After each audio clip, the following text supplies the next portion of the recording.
آج ایک آدمی آیا اپنی بوڑھی والدہ کو لے کے، وہ والدہ بیچاری بیمار تھی، بوڑھی تھی، مجھے کہنے لگا میری والدہ ہیں بیچاری پریشان ہیں، اب ان کو وہم ہو گیا، ان پہ کوئی جادو تو نہیں ہو گیا ہے۔ میں نے اس کی والدہ کو دیکھا، بہت تکلیف میں تھی بیچاری، گھٹنوں کی تکلیف اور بڑھاپے کی تکلیف۔ تو میں نے اس نوجوان کو دیکھا، میں نے کہا یار آپ ان کی خدمت کر رہے ہو؟ کہہ رہے میں اکیلا ہی ہوں خدمت کرنے والا، میرے لیے نا اپنے جذبات پہ قابو رکھنا مشکل ہوگا۔ تو میں نے اس کے کندھے پہ ہاتھ رکھا۔ ظاہر انسان تنگ آ جاتا ہے نا، ایک بوڑھی ماں کی 24 گھنٹے کی، اور میری اس کی ماں کی حالت کو دیکھ کے مجھے اندازہ ہو گیا کہ اس کی خدمت آسان نہیں، اس کی سننا بڑی مشکل ہے۔ ظاہر بوڑھا ہے بیچارہ، بوڑھا تو بولتا رہے گا، اس کو چاہیے کوئی سنے، اتنا دیر سننا پھر اس کو برداشت کرنا۔ تو میں نے اس کے کندھے پہ ہاتھ رکھا، میں نے کہا میرے بھائی ایک سیکنڈ جو آپ برداشت کر رہے ہو نا، ایک سیکنڈ خدا کی قسم حج اور عمرے سے بہتر ہے۔ اس کو ہلکا نہ سمجھنا، اس کو بوجھ نہ سمجھنا، اللہ بہت نوازے گا تمہیں اس خدمت پہ۔ دنیا میں کچھ ہو سکتا ہے بزنس کا لاس ہو جائے، جو ٹائم دکان پہ بیٹھنے کا تھا وہ بھی کس کو دے رہا ہے؟ میں نے کہا اللہ کی نظر میں یہ خدمت ہلکی، دنیا میں اس پہ کخ بھی نہیں ملے گا۔ تبھی انگریز اس سے پہلے ہی اولڈ ہوم میں جمع کرا دیتا ہے، کیونکہ ماں نے جو قربانی دی ہے نا تمہارے لیے، وہ اس سے بڑھ کر ہے، وہ بھول جاتا ہے انسان، اور اس پہ کوئی موٹیویٹ کرنے کے لیے تیار نہیں ہے۔ وہ فادر ڈے اور مدر ڈے مناتے ہیں بس سال میں ایک دفعہ۔ قرآن کو پتہ ہے کہ انسان اپنے محسنین کو سب سے پہلے بھولے گا، کیونکہ ان سے جتنا فائدہ اٹھانا تھا اٹھا لیا، اب اس سے نہ کوئی فیکٹری چلے گی، نہ معیشت مضبوط ہوگی۔ گورا سارا فوکس کس کو کر رہا ہے؟ کنٹری مضبوط ہو جائے، ہے بھائی، بزنس اچھا ہو جائے۔ اللہ کو پتہ ہے ان لوگوں نے تمہیں جنا ہے۔ ماں نے، قرآن کیا کہہ رہا ہے؟ حملتہ امہ کرہن ووضعتہ کرہا، اس ماں نے تمہیں تکلیف سے پیٹ میں اٹھایا اور تکلیف سے تمہیں جنا ہے۔ وحملہ وفصالہ 30 شہرا، اور جب دودھ پیتے بچے تھے نا، 2.5 سال اپنی گود سے چپکا کے رکھا ہے اس نے، 2.5 سال، ایک سیکنڈ کے لیے الگ نہیں ہوتی تھی۔ اس وقت تمہاری معاشرے کو کوئی ضرورت نہیں تھی۔ بچے کا کوئی کردار ہوتا ہے؟ کسی کام کا نہیں ہے، پھینک کے چلی جاتی، کوئی پوچھنے والا نہیں تھا، عیدی سینٹر میں جمع کرا دیتی۔ کیسے پالتی ہے، کیسے سینے سے لگا کے رکھتی ہے، اور کتنا بڑا رشتہ ہے ماں کا بھائی۔ دنیا میں اس سے بہترین رشتہ اللہ نے کسی کا خدا کی قسم بنایا نہیں ہے۔ اس سے بہتر محبت کی اور خدمت کی مثال ملتی نہیں ہے دنیا میں، جتنی ماں اپنے بچے کے لیے کرتی ہے۔ اپنے ہی باڈی سے نکلا ہوا دودھ اسے پلاتی ہے، اپنی باڈی خرچ کرتی ہے اس کے اوپر۔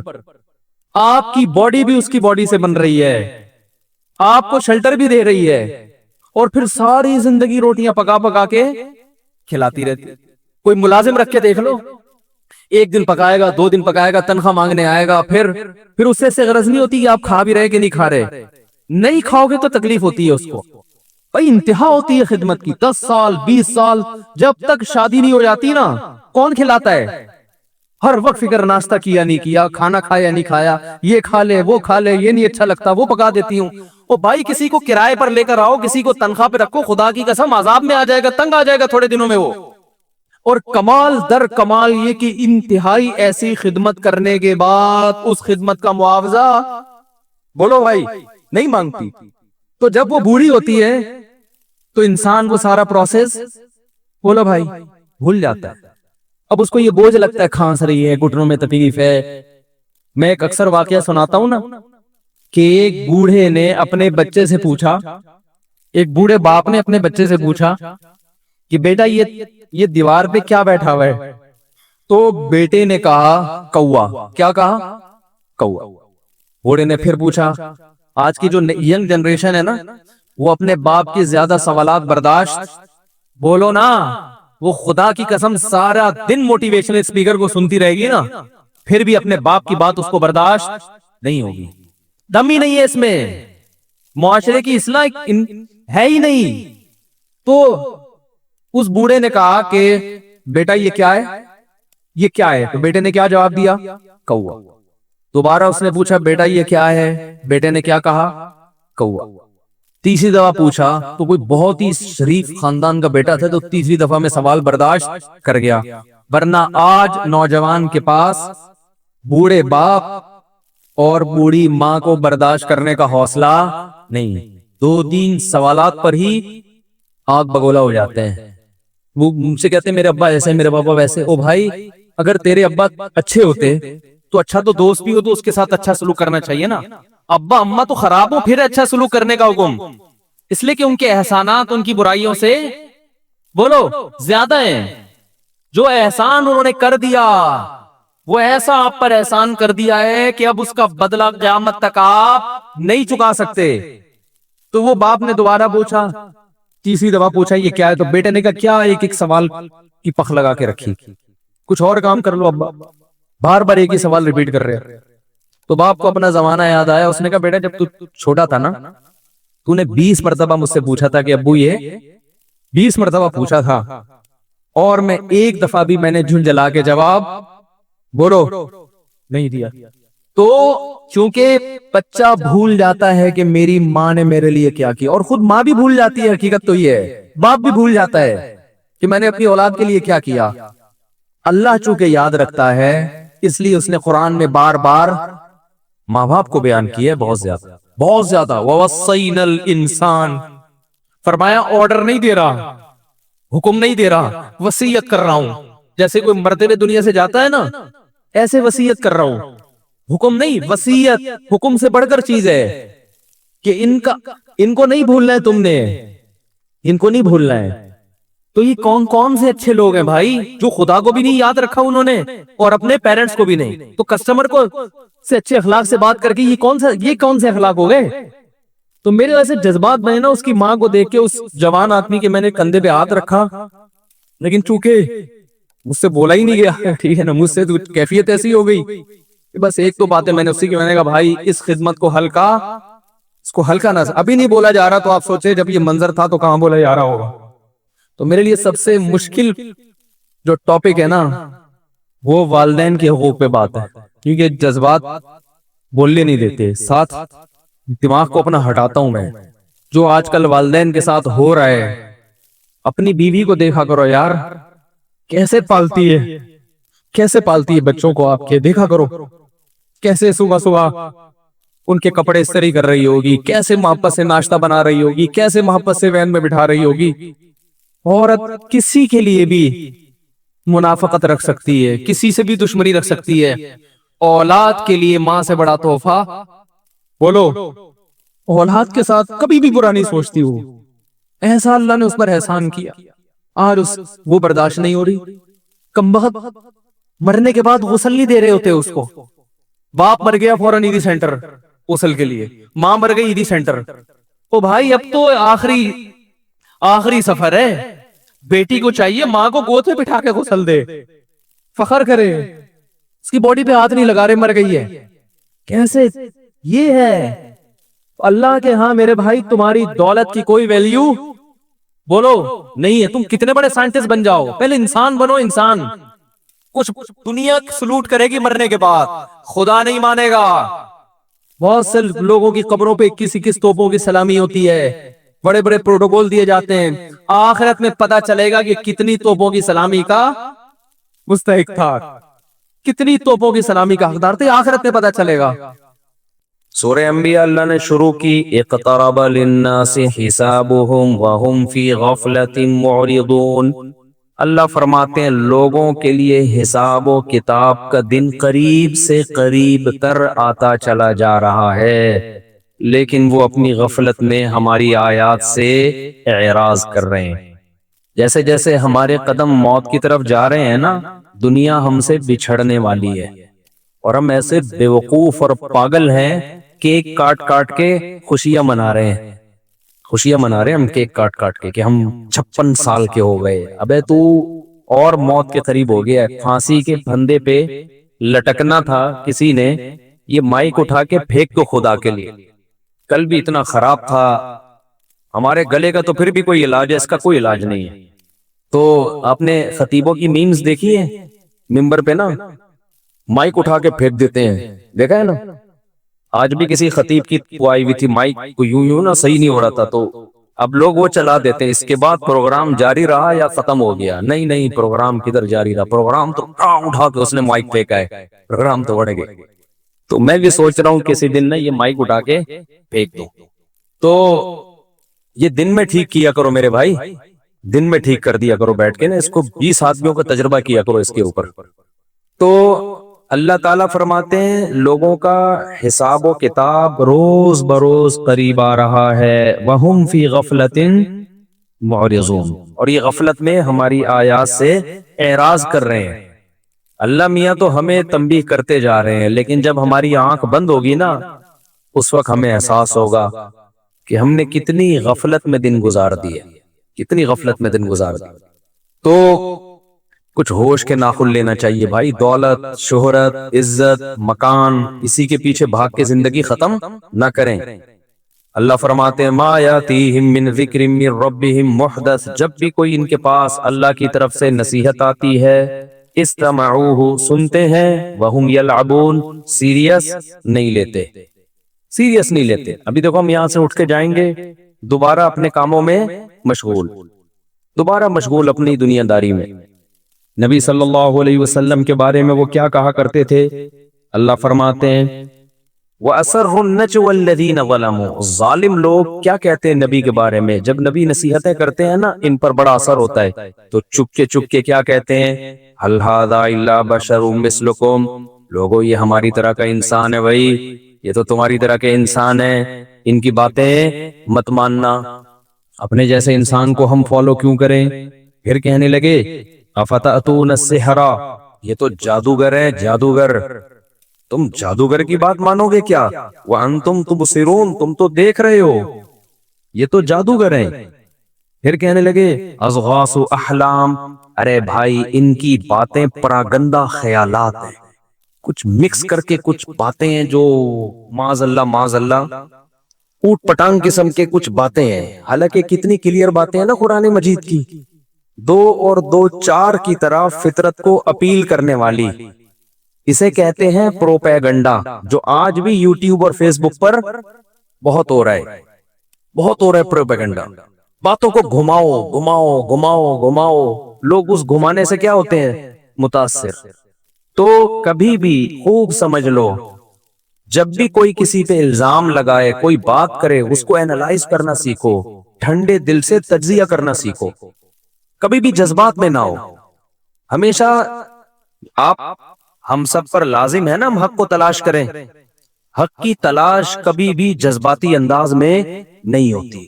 کسی کے دعووں سے، نعروں سے کبھی متاثر نہ ہوا کرو۔ دعوے آج بہت زبردست چل رہے ہیں، کوئی یہ نہیں ثابت کر سکتا، کوئی آج مذہبی رہنماؤں کے دعوے تو ایسے ہوتے ہیں کہ لوگ ان کے اسٹائل سے متاثر ہوتے ہیں۔ یہ حدیث ضعیف ہے، کسی کا باپ بھی صحیح ثابت نہیں کر سکتا۔ یہ حدیث صحیح ہے، کسی کا باپ بھی ضعیف ثابت نہیں کر سکتا۔ ابھی ایک نیا کلپ آیا کسی اسکالر کا، وہ کہہ رہے ہیں کہ 1400 سال سے جو فلاں صاحب نے جو قرآن سنت سمجھا ہے وہ آج تک کسی نے نہیں سمجھا۔ تو ایسے اور لوگ متاثر ہوتے۔ تو ہمیشہ یاد رکھو، کبھی بھی کوئی سائنٹسٹ ہو، کوئی سیاستدان ہو، کوئی مذہبی اسکالر ہو، کبھی بھی نعروں پہ اور دعووں پہ مت جاؤ۔ ہمیشہ چیزوں کو نا ٹھنڈے دل سے تجزیہ کرنا سیکھو، تو حق ملے گا تمہیں۔ ورنہ یہ پروپیگنڈا جتنا مشرکین نے کیا ہے نا، اتنا آج تک کسی نے نہیں کیا۔ کیسے کیسے الزام لگا رہے ہیں؟ اضغاث و احلام، ابے ان کے مختلف قسم کے خیالات ہیں جو ایک گٹھری بنا کے انہوں نے پیش کر دی ہیں۔ کوئی بندہ بیٹھا ہوا ہے مائک ٹھیک کرنے کے لیے، بیٹھے رہو وہیں پہ، بیٹھے رہو، اٹھنا نہیں۔ کبھی مائک نیچے جا رہا ہے، کبھی اوپر جا رہا ہے۔ اللہ فرماتے ہیں بل افتراہ، پھر اپنا الزام چینج کرتے ہیں، کہتے ہیں نہیں، اصل میں یہ قرآن پراگندہ خیالات نہیں ہے۔ پہلے انہوں نے اسٹیپ بائی اسٹیپ الزام لگائے۔ دیکھو، پہلا الزام یہ کہ بھئی ایسے ہی بیٹھے بیٹھے نا منہ میں کچھ بھی آ گیا بول دیا انہوں نے، اور اس کو قرآن کا نام دے دیا۔ اچھا، قرآن خود یہ بات بھی ذکر کر رہا ہے، اس کو بھی کہہ رہے ہیں کہ یہ پراگندہ خیالات ہیں۔ پھر کہتے ہیں بل افتراہ، نہ انہوں نے گڑھا ہے، یہ خود سے بنایا ہے۔ پھر کہتے ہیں بل ہوا شاعر، اصل ہے بات ہے یہ شاعر ہیں، انہیں الفاظ کے قافیے ملانے آتے ہیں، تو وہ ایسا اٹریکٹیو کلام بنا دیا اپنی شاعری کی طاقت سے کہ لوگ اس کی طرف کھچے چلے جا رہے ہیں، مضمون نہیں دیکھ رہے کہ وہ کہہ کیا رہے ہیں۔ نہ یہ شاعری ہے قرآن، نہ پراگندہ خیالات ہیں، اور نہ ہی نبی نے اس کو گڑھا ہے۔ گڑھا تو وہ جو خود بہت بڑا کالم نگار ہو، وہ تو چیزوں کو گڑھ سکتا ہے۔ جس نے 40 سال کبھی الف اور بے نہ لکھا ہو، الف اور با کا فرق نہ جانتا ہو، وہ اچانک ایسا کلام کیسے گڑھ سکتا ہے جس کی طرف لوگوں کی طبیعت مائل ہو رہی ہو؟ تو اللہ فرماتے ہیں یہ دیکھو، فَلْيَأْتِنَا بِآيَةٍ كَمَا أُرْسِلَ الْأَوَّلُونَ، اگر یہ ان کا کلام نہیں ہے، اللہ کا کلام ہے، تو کوئی معجزہ لے کر آئیں یہ ہمارے سامنے، یوں کریں اور چشمہ جاری ہو جائے۔ ایسے ایسے الزامات۔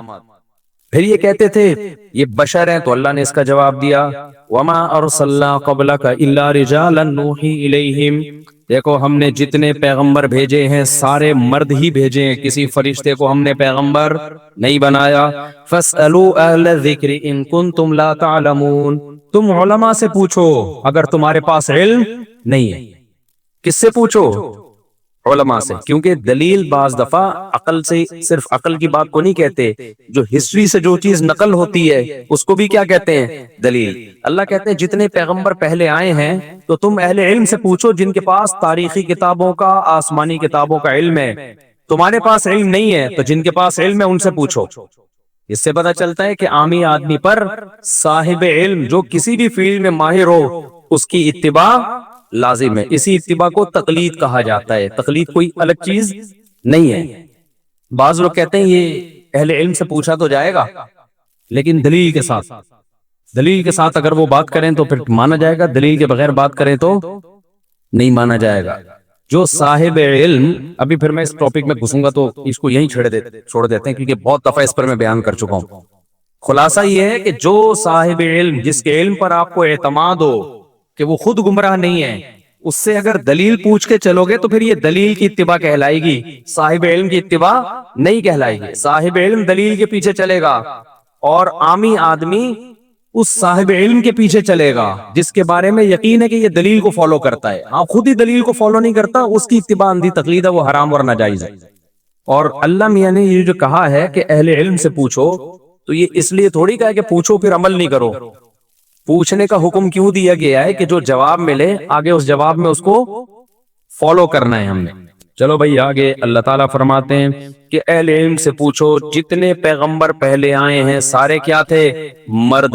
اس سے پتہ چلتا ہے کہ نبی نور نہیں ہوتے، فرشتے نہیں ہوتے، نبی بھی کیا ہوتے ہیں؟ مرد ہوتے ہیں۔ انسان کی دو قسمیں ہیں، مرد اور عورت، تو یہ بشر کی قسمیں ہیں کہ نہیں ہیں؟ تو اس سے پتہ چلتا ہے بھائی جو لوگ نبی کی بشریت کا انکار کرتے ہیں وہ بھی اس آیت کے منکر ہیں۔ ہمارے نبی بشر بھی تھے، اور بشر کی دو قسمیں مرد اور عورت، ان میں کیا تھے؟ مرد تھے، کیونکہ دونوں جنسوں میں اللہ نے مرد کو عورت سے افضل بنایا ہے۔ فیمنسٹ لوگ آج کل کیا کرتے ہیں؟ عورت اور مرد کو ایک جیسا بنا دیا نا انہوں نے۔ تو اللہ نے پیغمبروں کو مرد اس لیے بنایا کہ مردوں میں کوالٹیز، بولو گھبراؤ نہیں، بار بار کہہ رہا ہوں، ابھی یہاں کوئی نہیں دیکھ رہا تم۔ پھر مجھے نیچے کمنٹس آتے ہیں یہ تو ہمیشہ مردوں کو فیور کرتا ہے، یہ آدمی عورتوں کے حقوق پہ تو کبھی بات ہی نہیں کرتا۔ میں جتنا خواتین کے حقوق پہ بات کرتا ہوں کوئی بھی نہیں کرتا۔ میں پائیدار بات کرتا ہوں، ہوائی بات پھینکتا نہیں ہوں خواتین کے حقوق کے نام پہ، جو خام خام میں پھینکے جا رہے ہیں۔ اور عورت اپنے آپ کو شوہر کے ماتحت سمجھے گی تو اس میں عورت کو بھی فائدہ ملے گا، کیونکہ مرد اسی عورت کو دل دیتا ہے جس کے بارے میں سمجھتے ہیں میری فرما بردار ہے۔ جب مرد کو پتہ چل جائے یہ مجھے اور اپنے آپ کو برابر سمجھتی ہے تو مرد اس سے وفا کرنا چھوڑ دیتا ہے۔ یہ مرد کی یہ فطرت ہے۔ وہ پھر وسیم سے شادی نہیں کر لیتا؟ کیا خیال ہے بھائی؟ وہ کہتا ہے یہ وسیم بھی اور میری بیوی جو ہے وہ دونوں ایک جیسے ہیں، اس کو ماتحت ہوگی تو مرد کی محبت ملے گی اس کو۔ کہہ گا میرے ماتحت ہے، غلام نہیں ہے۔ ماتحت ہونا، دیکھو ہم حکومت کے ماتحت ہوتے ہیں، غلام تھوڑی ہم حکومت کے ماتحت ہیں۔ اگر آپ حاکم کی آنکھوں میں آنکھیں ڈال کے بات کرو اور اس کو رسپیکٹ نہ دو، بولے میرے تیرے میں کوئی فرق نہیں ہے، تو حاکم متاثر نہیں ہوگا، وہ آپ کے رائٹس دینا چھوڑ دے گا۔ تو اس لیے اللہ میاں نے عورت کو کہا کہ تم شوہر کی غلام نہیں ہو، لیکن شوہر سرپرست ہے اور تم اس کی بولو ماتحت۔ تو مرد اور عورت کی جنس میں مرد چونکہ افضل تھا، اس لیے اللہ نے پیغمبروں کے لیے کون سے جنس کا انتخاب کیا؟ مرد کے جنس کا انتخاب کیا۔ سمجھتے ہو کہ نہیں سمجھتے ہو؟ تو اللہ فرماتے ہیں وَمَا جَعَلْنَاهُمْ جَسَدًا لَا يَأْكُلُونَ الطَّعَامَ، مشرکین کہتے تھے یہ کیسے بشر ہیں، یہ کیسے پیغمبر ہیں، یہ تو کھاتے بھی ہیں پیتے بھی ہیں، یہ تو ہماری طرح ان کو بھوک بھی لگتی ہے۔ اللہ کہتے ہیں ہم نے ان سے پہلے جتنے پیغمبر بھیجے کسی کو ایسا جسم نہیں دیا کہ جو کھاتے نہ ہو، سب کو بھوک لگتی ہے، سب کے کو پیاس لگتی ہے، تو محمد صلی اللہ علیہ وسلم کو بھی بھوک بھی لگے گی اور محمد صلی اللہ علیہ وسلم کو پیاس بھی لگے گی۔ کوئی نئے پیغمبر تھوڑی ہے جن کو ایک الگ جسم دے کے بھیجاؤ۔ تو اس سے علماء استدلال کرتے ہیں کہ بھوک پیاس کا لگنا، دنیاوی ضرورتوں کا ہونا اور ان ضرورتوں کو پوری کرنے کی کوشش کرنا، یہ نبوت کے منافی نہیں ہے۔ تو سوچو جب نبوت کے منافی نہیں ہے تو ولایت کے منافی کیسے ہو گیا؟ آج لوگ کہتے ہیں بزرگ ایسا ہونا چاہیے جو عجیب سا ہو، تھوڑا ڈیفرنٹ سٹائل کا بزرگ مارکیٹ میں ہونا چاہیے۔ لوگوں کے ذہن میں اتنے کپڑے لدے ہوئے ہوں، اوپر پگڑی، پھر چادر، پھر ادھر چادر، پھر ادھر، وہ اس قسم کی چادروں میں لپٹا ہوا چل نہ سکے، تو یہ غلط تصور بزرگی کا ہماری کھوپڑی میں بیٹھ گیا ہے۔ بھائی ساری دنیاوی ضرورتیں جو ایک انسان کے بشری تقاضے ہیں وہ جب پیغمبروں میں ہوتے ہیں تو بزرگوں میں کیوں نہیں ہوں گے؟ بزرگ کو دوڑنے کا بھی دل کرے گا، کیونکہ انسان کی جو باڈی ہے نا وہ اگر چلے پھرے نہیں، جیسے کھائے گی نہیں تو مرے گی کہ نہیں مرے گی، ایسے ہی انسانی باڈی کو چلنے اور دوڑنے کی بھی ضرورت ہے۔ میڈیکل سائنس کہتی ہے 24 گھنٹے میں دل کا ایک دفعہ زور زور سے دھڑکنا یہ دل کی صحت کے لیے انتہائی ضروری ہے۔ اب دھڑکے گا کیا؟ کرنٹ لگا کے دھڑکائے؟ چلے گا، دوڑے گا، بھاگے گا، کلابازیاں کھائے گا تو دل ایک دفعہ زور سے دھڑکے گا۔ اگر یہ نہیں ہوگا تو دل آہستہ آہستہ بیٹھنا شروع ہو جائے گا۔ تو اس کے لیے اب کیا کریں؟ کتا پیچھے بھگائے انسان اپنے؟ اس کے لیے ظاہر ہمارے نبی میدان جنگ میں گھوڑوں پہ سوار ہوئے، دوڑے بھی ہیں۔ امی عائشہ کے ساتھ آپ نے دوڑ کا مقابلہ کیا ہے، صحابہ دوڑتے تھے، سلمہ ابن اکوع گھوڑے سے تیز دوڑتے تھے۔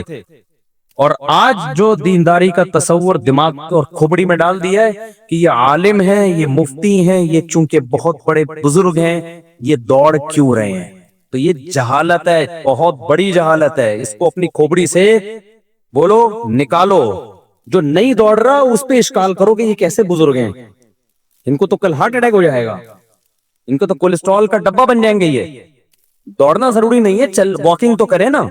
میں ایسے پیروں کو جانتا ہوں جس جگہ بیٹھے ہیں نا اب تک بیٹھے ہوئے ہیں، میں نے کبھی ان کو چلتے ہوئے نہیں دیکھا۔ ایسے پیر ہیں، ابھی میں کیا اشارے کروں، پھر وہ بڑے مسئلے ہو جاتے ہیں، تو وہ بیٹھے ہوئے ہیں۔